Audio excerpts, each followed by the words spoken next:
नमस्कार, दोपहर दमदार में आपका बहुत स्वागत है। आपको इस बुलेटिन में दिखाएंगे दमदार खबरें जिनसे आपका सीधा सरोकार है। हरदा से बड़ी खबर आ रही है, बिजली कटौती से ग्रामीण परेशान है। परेशान ग्रामीण बिजली कार्यालय पहुंचे हैं। अधिकारियों के सामने नतमस्तक हो गए हैं ग्रामीण। अधिकारियों के पैर छूते ग्रामीण दिख रहे हैं। सोशल मीडिया पर वीडियो वायरल हो रहा है। कार्यालय में 3 गांव के ग्रामीण पहुंचे, नतमस्तक हो गए। कह रहे हैं कि बिजली मत काटिए, बिजली काटा जा रहा है बार बार, और इसको लेकर ग्रामीण बहुत परेशान नजर आ रही है। सोशल मीडिया पर अब ये नतमस्तक होने का वीडियो देखिए वायरल हो रहा है। गुहार लगा रहे हैं कि बिल्कुल भी बिजली मत काटिए। परेशान हो रहे हैं ग्रामीण। बिजली कटौती से आए दिन बिजली काटी जा रही है। 3-3 दिन 4-4 दिन बिजली ही नहीं है, बत्ती गुल है, जिससे ग्रामीण परेशान है। सुनिए किस तरीके से गुहार लगा रहे हैं। किसान लोग मेरी बात सुनो, रोजी रोटी का सवाल है सर। मेरी बात सुनिए, रोजी रोटी का सवाल है। फील्ड पे आते नहीं है, आप बोलो तो मैं जूते चाट लूंगा। छिपा नहीं रहे, वहाँ पर कोई भी आदमी आपके क्षेत्र में कोई आईटी करने वाला लड़का हो, आप बोलूंगा सर आपके पैर पड़ रहे हैं। प्रवीण संवाददाता साथ जुड़ गए हैं। प्रवीण, अब नौबत यह आ गई है कि ग्रामीणों को नतमस्तक होना पड़ रहा है विभाग के सामने कि भाई साहब बिजली मत काटिए, हम परेशान हो रहे हैं, अन्न का सवाल है और हमारी रोजी रोटी कैसे चलेगी। इस पर कोई संज्ञान लिया गया क्या? जी, ये जो पूरा मामला है ये हरदा के बिजली कंपनी के सोनतलाई फीडर से जुड़ा ये मामला है। यहाँ के 3 गांव थे जो जिन पर 3 करोड़ रुपए की बकाया राशि थी। काफी समय से बिजली विभाग के द्वारा उनको नोटिस दिया रहे, लेकिन जब ग्रामीणों के द्वारा जब ये वसूली नहीं दी गई तो उसके बाद बिजली विभाग ने वहां की 8 दिन से बिजली आपूर्ति बाधित कर दी। वहां पर पिछले 8 दिनों से मात्र 1 घंटे वहां बिजली दी जा रही, जिसके कारण जो ग्रामीण जो किसान है वो वहां पर काफी परेशान है। उनका ये कहना था कि चूंकि गेहूं और चने की कटाई हो चुकी है और उन्होंने अभी मूंग की बोनी अभी की है। मूंग की फसल 60 दिन की होती है, ग्रीष्मकालीन मूंग यहाँ पर किसान बोते हैं और उनकी सिंचाई के लिए उनको बिजली की आवश्यकता है। और इसी बात को लेकर वो बीती शाम जो है यहाँ पर बिजली विभाग के दफ्तर में यहाँ पहुंचे थे और अधिकारियों से उन्होंने विनती की कि जिन किसान बिजली का बिल नहीं भरा है उनकी बिजली आप काटिए, लेकिन जिनने बिजली का बिल जमा कर दिया है कृपया करके उनकी बिजली भी आप चालू कर दें। लेकिन जब इस बात को लेकर अधिकारियों का ये कहना था कि जब तक फीडर से जुड़े गांवों से वसूली पूरी नहीं हो पाएगी तो बिजली आपूर्ति शुरू नहीं हो पाएगी। और इसी बात को लेकर जो है किसान वहां पर विनती करने लगे और अधिकारियों के पैर में पड़ गए। उनका ये कहना था कि हमारी रोजी रोटी जो है वो खेती है और अगर हमारी फसल खराब हो जाएगी तो हमारे पास क्या बचेगा। और इसी बात को लेकर वहां पर जो है उन लोगों ने वहां पर जो बिजली कंपनी के अधिकारी थे उनसे ये बात की। फिलहाल अभी यहाँ पर बिजली अधिकारियों का ये कहना पड़ा, जब हमारी उनसे बात हुई चुकी है फोन पर उनसे जब बात हुई तो उनका ये कहना था कि जो सोनतलाई फीडर से जुड़े ये 3 गांव हैं यहाँ पर वसूली के लिए काफी समय से प्रयास किए जा रहे थे। यहाँ पर कर्मचारियों के साथ भी मारपीट की घटनाएं हुई थी और उसको लेकर जो वहाँ पर जो ऑपरेटर है, जो सब स्टेशन है वहाँ के जो ऑपरेटर है वो जा नहीं रहे हैं और यही कारण है कि वहाँ पर बिजली आपूर्ति शुरू नहीं हो पा रही। लेकिन उन्होंने इस पूरे मामले को दिखवाने की बात यहाँ पर कही है। जी ठीक है, बहुत शुक्रिया प्रवीण जानकारी साझा करने के लिए। अब बात खरगोन की करेंगे, जहां आबकारी विभाग ने छापेमारी की है। आचार संहिता लागू होते ही छापेमारी की गई। मकान से 24 पेटी अवैध बियर जब्त किए गए हैं। आरोपी मौके से फरार है, तलाश लगातार जारी है। भुवन तलाई गांव में छापेमारी हुई है और आबकारी विभाग को बड़ी सफलता मिली, जहां 24 पेटी अवैध बियर जब्त किए गए हैं मौके से। लेकिन यहां से कुछ लोग फरार हैं, उनकी भी तलाश जारी है। एक मकान से 24 पेटी बियर जब्त की गई है।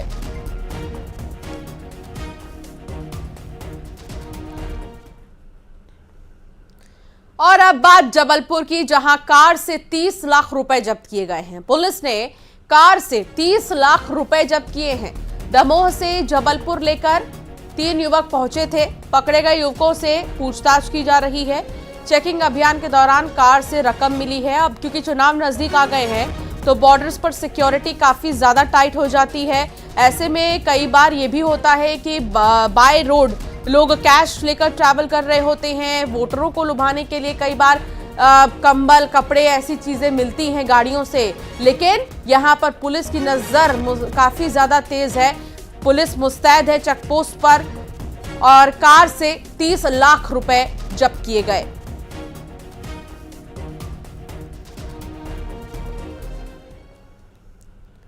और अब बात विदिशा की करेंगे, जहां सिविल लाइन थाना पुलिस ने ब्राउन शुगर के 2 तस्करों को गिरफ्तार किया है। दोनों आरोपी राजस्थान से विदिशा ब्राउन शुगर की डिलीवरी करने के लिए आए थे। मुखबिर की सूचना पर पुलिस ने छापा मारा और दोनों आरोपियों को गिरफ्तार किया है। इनके पास से 28 ग्राम ब्राउन शुगर जब्त किया गया है, जिसकी कीमत 3 लाख रुपए बताई जा रही है।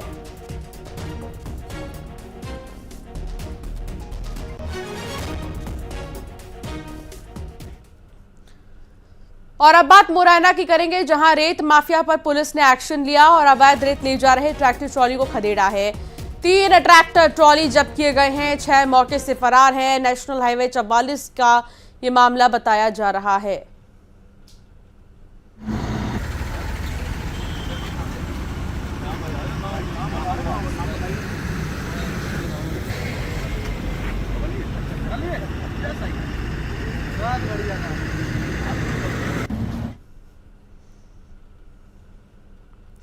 जगदलपुर में अपहरण के आरोपी को गिरफ्तार किया गया है। पुलिस ने 5 आरोपियों को गिरफ्तार किया।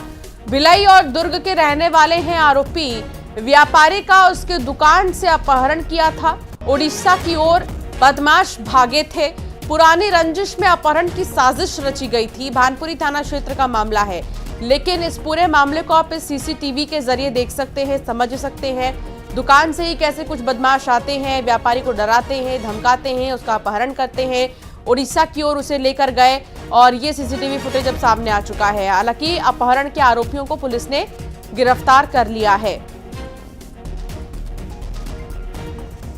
सागुड़ा में एक व्यापारी के यहाँ से सूचना हमको मिली थी कि कुछ लोग आए हैं, उनके साथ में थोड़ी मारपीट करके उनको गाड़ी में बिठाया गया और उसके बाद गाड़ी को जगदलपुर की तरफ वहां से ले जाया गया था। तत्काल सूचना मिलने पर हम लोगों ने घेराबंदी की, नाकेबंदी की पूरे नेशनल हाईवे पे, और हम लोगों को जगदलपुर से थोड़ी पहले हम लोगों को उस गाड़ी को इंटरसेप्ट करने में सफलता मिली।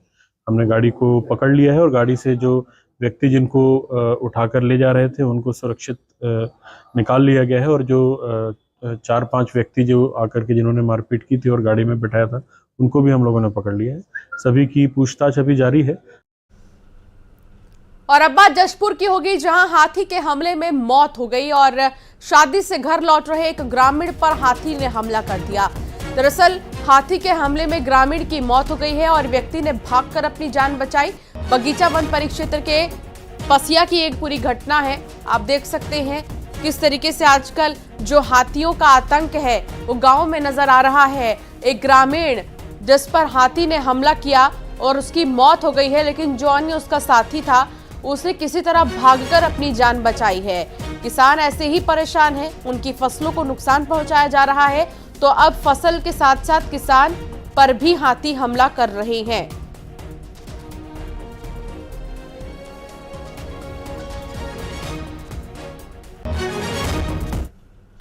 सूरजपुर में किराना दुकान में आग लग गई। आग ने घर को भी अपनी चपेट में ले लिया। 6 लोगों ने भागकर अपनी जान बचाई है। आग से बुजुर्ग महिला झुलस गई है। अंबिकापुर रेफर किया गया है उसे। 2 घंटे की मशक्कत के बाद आग पर काबू पाया गया।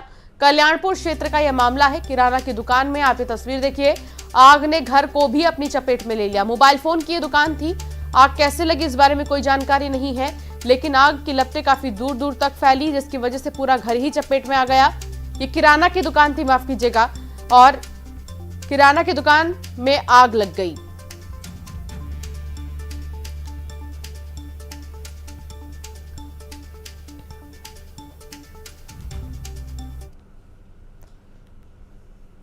आगे बढ़ेंगे और बात करेंगे रायपुर की, जहां पेट्रोल पंप की बड़ी लापरवाही। स्कूटी में पेट्रोल भरते समय पाइप फट गई और पाइप फटने से पेट्रोल से एक युवक पूरा भीग चुका है। आसपास खड़े अन्य लोग भी पेट्रोल से भीग गए। पेट्रोल पंप पर भगदड़ मची है। पचपेड़ी नाका के पेट्रोल पंप का यह मामला बताया जा रहा है। पाइप फटने से पेट्रोल से एक युवक भीग चुका है। आसपास के जो लोग थे खड़े वो भी भीग गए। लापरवाही आप देखिए, लेकिन इस खराब पाइप पर किसी का ध्यान नहीं गया और जब इसका इस्तेमाल किया जा रहा था तब ये फट गया। फटने के बाद पूरा पेट्रोल बिखर गया और जो आसपास लोग खड़े थे वो भी भीग गए।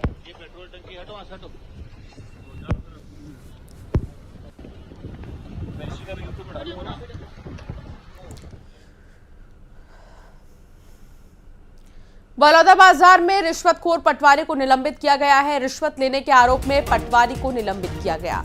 लवन विकासखंड के ग्राम सरखोर में पदस्थ था ये पटवारी। बृहस्पत प्रधान 5,000 रुपए की रिश्वत मांगी थी। कलेक्टर ने पटवारी पर कार्रवाई की है।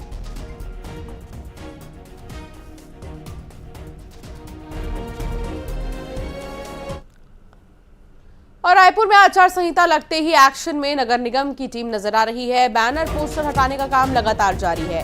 चौक चौराहों से हटाए जा रहे हैं राजनीतिक पोस्टर, क्योंकि आचार संहिता लागू हो गई है और इसी सिलसिले में अब बैनर पोस्टर हटाने का काम भी चल रहा है। रायपुर के इस ब्रिज पर आप देख सकते हैं, चौक चौराहों पर आप देख सकते हैं। तस्वीर हम लगातार सुबह से ही आपको दिखा रहे हैं।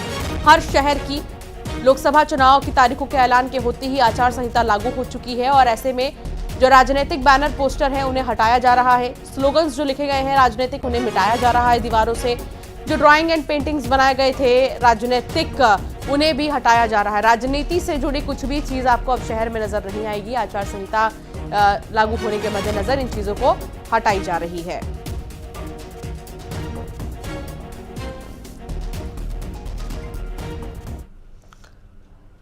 इंदौर में एम्बुलेंस जलकर राख हो गई है। जी हां, एम्बुलेंस के इंजन में पहले आग लगी।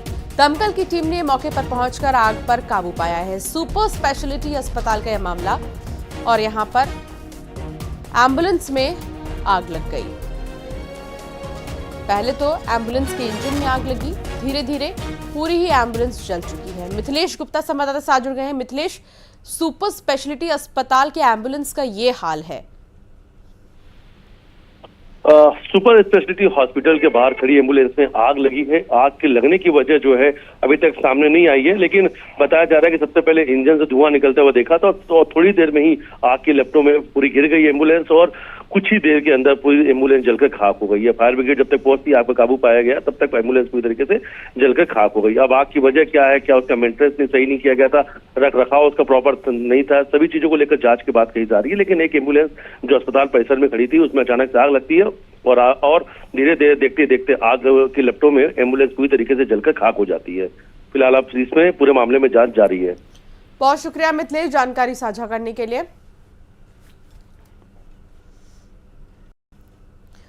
कांकेर से खबर, जहां मुठभेड़ में 8 लाख का इनामी नक्सली ढेर हुआ है। इनामी नक्सली कमांडर मनकेर ढेर हुआ है। नक्सलियों की कंपनी नंबर 5 से मुठभेड़ हुई थी। घटनास्थल से लॉन्चर बरामद हुआ है।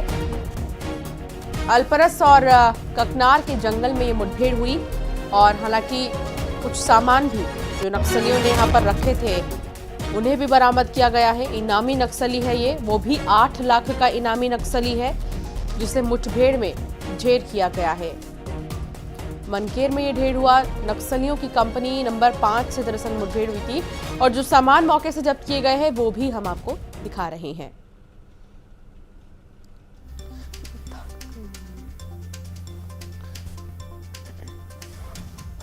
तो मुठभेड़ में 8 लाख का इनामी नक्सली जो कि ढेर हो गया है और ये कुछ सामान है जो आपके टेलीविजन स्क्रीन पर आप देख रहे हैं। एक्सक्लूसिवली जिन सामानों का वो इस्तेमाल करते थे आईईडी प्लांट करने के लिए और कई बार जवानों को नुकसान पहुंचाने के लिए, उन सामानों को भी यहाँ से जो टीम है, पुलिस की टीम, जवान है जो, उन्होंने जब्त किया है। सर्चिंग अभियान लगातार जवानों का जारी रहता है और इस दौरान नक्सली कोशिश करते हैं जवानों को नुकसान पहुंचाने के लिए उन पर हमला करने की। तो दूसरी तरफ जवाबी कार्रवाई में 8 लाख का इनामी नक्सली ढेर हुआ है।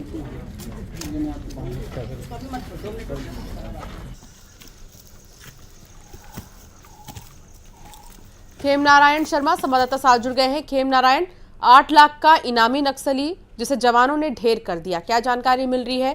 क्या सर्च ऑपरेशन अभी भी जारी है?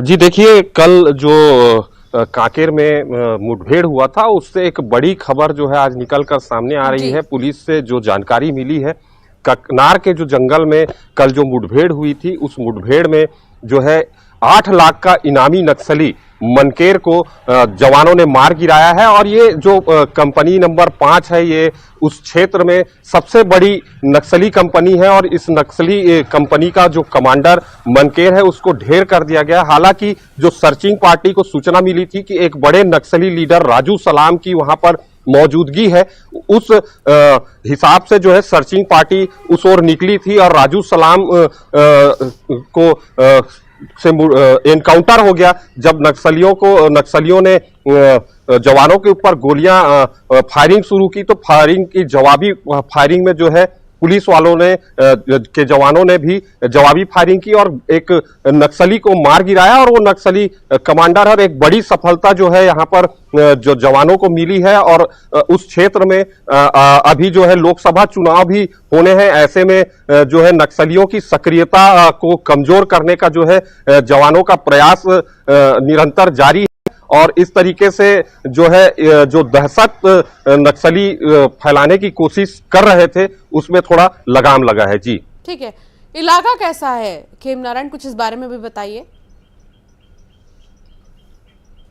जी देखिए, पूरा पहाड़ी क्षेत्र है, जंगल है और नक्सलियों जो क्षेत्र है माड़ का क्षेत्र है और उस माड़ क्षेत्र में नक्सलियों की मौजूदगी रहती है और निरंतर जो है जवानों के द्वारा उस क्षेत्र में सर्चिंग अभियान लगातार किया जा रहा है। और सर्चिंग अभियान के दौरान ही ये पता चला था कि प्लाटून कंपनी नंबर 5 जो है वहां पर मौजूद है और उसमें बड़ा लीडर राजू सलाम भी मौजूद है और उसी तर्क पर सर्चिंग पार्टी आगे निकली थी और जब पहुंच रही थी तो वहां पर फायरिंग हुआ। फायरिंग के दौरान जो है कंपनी का कमांडर मार गिराया गया। जी बहुत शुक्रिया खेमनारायण जानकारी साझा करने के लिए। तो 8 लाख का इनामी नक्सली जो कि ढेर हुआ है इस मुठभेड़ में, लेकिन सर्च अभी भी जारी है। सीधी की बात करेंगे लेकिन उससे पहले निर्वाचन आयोग की प्रेस कॉन्फ्रेंस में आपको ले चलते हैं। इस सभी मतदाताओं के बीच में इस जन जागरण कार्यक्रम को आप संचालित करें, चलाएं और अधिक से अधिक जो है मतदान का प्रतिशत बढ़ाएं। जहां तक आदर्श आचार संहिता के प्रभावशील होने का विषय है तो सबसे पहले तो संपत्ति विरूपण के संबंध में जो 24 घंटे में सभी शासकीय भवनों से और 48 घंटों में सार्वजनिक संपत्तियों से और 72 घंटे में निजी संपत्तियों से जो विरूपण हटाने की कार्रवाई है वो प्रारंभ हो गई है और सभी जगह से जो है वो जो छोटे छोटे उड़न दस्ते बनाए गए हैं इनके माध्यम से जो है ये कार्रवाई की जा रही है। इसके अलावा आधिकारिक रूप से जितने भी शासकीय वाहन हैं उनका उपयोग पूर्णतः प्रतिबंधित रहेगा। किसी भी प्रकार के राजनीतिक गतिविधि या प्रचार प्रसार में सरकारी खर्चे पर विज्ञापन पर पूर्णतः रोक रहेगी और आयोग के निर्देश अनुसार चुनाव के दौरान सरकारी खर्चों पर समाचार पत्रों या अन्य किसी मीडिया या आधिकारिक मीडिया में प्रचार प्रसार, विज्ञापन, राजनीतिक समाचारों के पक्षपातपूर्ण प्रकाशन प्रसारण और सरकारी उपलब्धियों के प्रचार नहीं किया जाएगा और शासकीय खर्चे पर लगाए गए सभी होर्डिंग्स को तत्काल हटवाया जाएगा।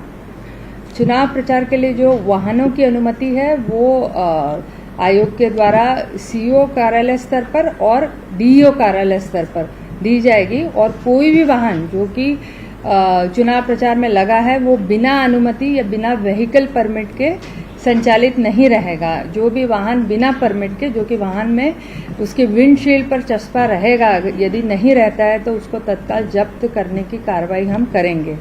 तो जहां तक अभ्यर्थियों का सवाल है, उनको मतदान दिवस छोड़कर सभी समय जो है वाहनों की संख्या पर कोई भी सीमा नहीं है, तो हम जितने वो वाहन चाहते उसका व्हीकल परमिट अवश्य रूप से देंगे। मतदान दिवस पर मात्र ये लिमिट तय की गई है कि अभ्यर्थी को एक, उसके अभिकर्ता को एक और जो कार्यकर्ता है उनको विधानसभा वार जो है एक एक वाहन दिया जाएगा। तो मान लीजिए कोई लोकसभा क्षेत्र में 8 विधानसभाएं हैं तो 8 वाहन प्लस अभ्यर्थी और अभिकर्ता का एक एक, ऐसे 10 कुल वाहनों की हम अनुमति देंगे। सरकारी वाहनों के उपयोग किसी भी प्रकार से चुनाव प्रचार प्रसार में नहीं होगा। इस पर कड़ी दंडात्मक कार्रवाई होगी यदि ऐसा होता है तो। जहाँ तक वीडियो वैन्स है, स्टार प्रचारकों के लिए वाहन है, मान्यता प्राप्त राजनीतिक दलों के राज्य स्तर पर पदाधिकारी है उनके वाहन हैं जो कि अधिकतम हम 3 और राजनीतिक दलों के प्रचार सामग्री के वितरण के लिए पूरे राज्य हेतु 4 वाहन प्रत्येक राजनीतिक दल के लिए रहेगा। तो इस तरीके की सभी वीडियो वाहन और ये सभी प्रकार के वाहनों का जो अनुमति है वो सीईओ कार्यालय से प्राप्त होगा। और जहाँ तक हेलीकॉप्टर और वायुयान की अनुमति है तो इसके लिए जिला निर्वाचन अधिकारी अपने क्षेत्र के अंतर्गत इसमें परमिट देने के लिए और एनओसी जारी करने के लिए सक्षम प्राधिकारी रहेंगे। सभाओं के लिए जो है जिला निर्वाचन अधिकारी के द्वारा पहले आओ पहले पाओ इस सिद्धांत के आधार पर जो है अनुमतियां दी जाएगी और रैलियों के लिए और रोड शो के लिए भी जो है इसी प्रकार की अनुमतियां रहेंगी। अधिकतम 10 वाहनों की मतलब अधिकतम 10 वाहन रोड शो के लिए रख सकते हैं।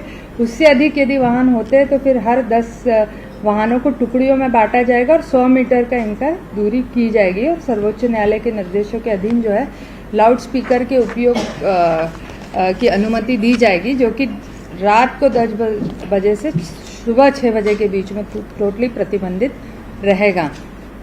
और जो अस्थायी प्रचार कार्यालय है हमारे राजनीतिक दलों के और अभ्यर्थियों के, उनके संदर्भ में भी जो निर्देश ये है कि कोई भी धार्मिक भवन को नहीं दिया जाएगा और मतदान केंद्र के समीपस्थ 200 मीटर तक के ऐसे अस्थायी प्रचार कार्यालय स्थापित नहीं होंगे। शैक्षणिक संस्थाओं या अस्पतालों के भवनों में भी जो है अस्थायी प्रचार कार्यालय संचालित नहीं हो सकते। किसी प्रकार के शासकीय भवन में भी ये संचालित नहीं हो सकते हैं। अब एक्सपेंडिचर मॉनिटरिंग की बात करते हैं तो 95 लाख प्रति लोकसभा क्षेत्र जो है वो अधिकतम व्यय की सीमा रहेगी और जैसे ही निर्वाचन हेतु अभ्यर्थी की घोषणा होती है उसका नाम निर्देशन पत्र स्वीकृत होता है तो उसको एक शेड्यूल कमर्शियल बैंक में अपना पृथक बैंक खाता खोलना होगा और उसके बाद जो है अपने जितने भी व्यय है वो इसी बैंक अकाउंट से उसको व्यय करना होगा और परिणाम की घोषणा तक जो है उसको 3 बार इसको हमारे जो व्यय प्रेक्षक है जिला निर्वाचन अधिकारी है इनके समक्ष में अपने व्यय लेखा को जो है निरीक्षण के लिए प्रस्तुत करना होगा। परिणाम घोषणा के 30 दिवस के भीतर अभ्यर्थी को अपने संपूर्ण लेखा विवरण को जिला निर्वाचन अधिकारी के समक्ष प्रस्तुत करना होगा। यदि नहीं करते तो फिर 3 साल के लिए वो अयोग्य घोषित किए जा सकते हैं। और चलिए एक नजर टॉप 20 खबरों पर। भोपाल